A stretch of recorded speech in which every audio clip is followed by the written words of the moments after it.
Body पे कहिल बा ऐसन कढ़ाई, कपड़ा के भीतर से देता दिखाई।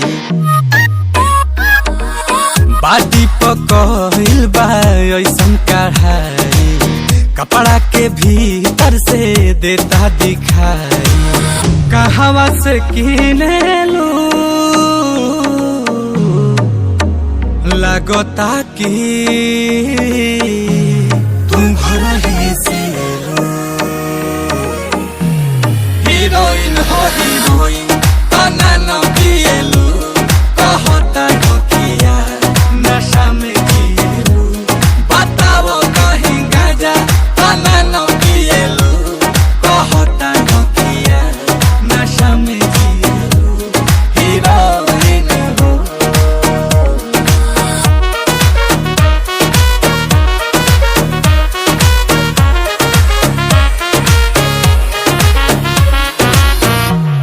गुलाब जइसन खिलल बारू, तू भंवरा से मिलल बारू।